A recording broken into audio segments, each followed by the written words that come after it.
For millennia, people across the globe have honored the changing seasons with sacred feasts and rituals. Marking the astrological alignments of the sun and moon, these activities had one central purpose: to harmonize human activity with the great cycles and forces of nature, thereby ensuring fertility, abundance, and good harvest. I find this deeply appealing, which is why I celebrate Imbolc, a beautiful ancient holy festival of light, also known as Brigid's Day. I'm particularly drawn to the old food customs associated with Imbolc. While the concept of food magic might seem unusual today, our ancestors saw it as an act of fate. They believed in sympathetic magic, where like begets like. Golden pancakes symbolized the sun, and feasting brought the promise of continued abundance. Brigid held bees and honey sacred, believing honey contained the golden energy of the sun. At Imbolc, a celebratory feast would include honey alongside fresh bread and butter, seeds representing the promise of new life, were incorporated into cakes, breads, and buns. The Oimelc menu also featured round loaves, cakes, and dessert made from ancient grains like oats and barley, staples of Ireland since the Neolithic period.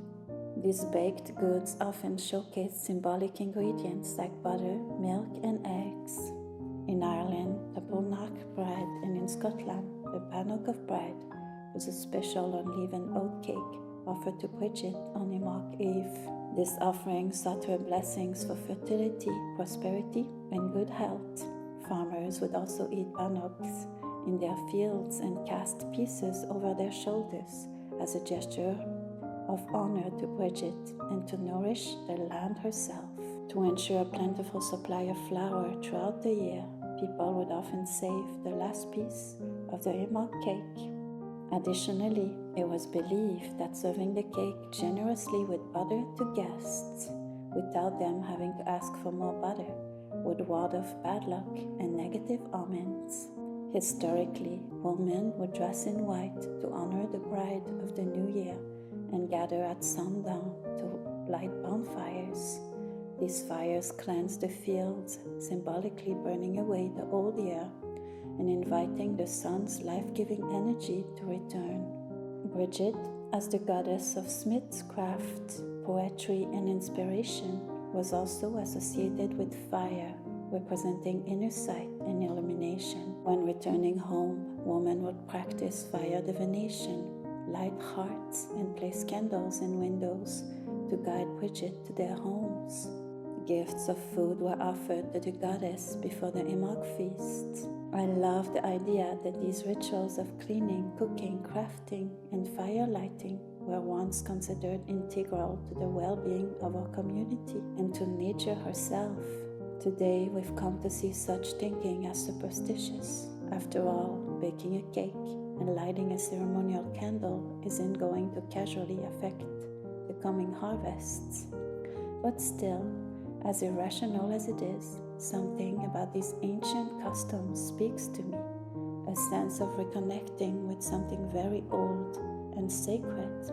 Perhaps this impulse to celebrate the waning of winter, the first stirring of green, and the warmth of the lengthening days is a genetic memory, worn deep into our psyche by generations of our foremothers.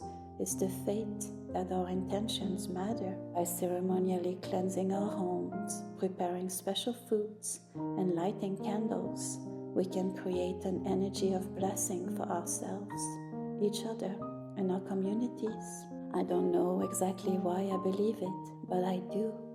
And so, once again, I'm readying to harmonize my life with the great cycles of nature and cook up some old world magic.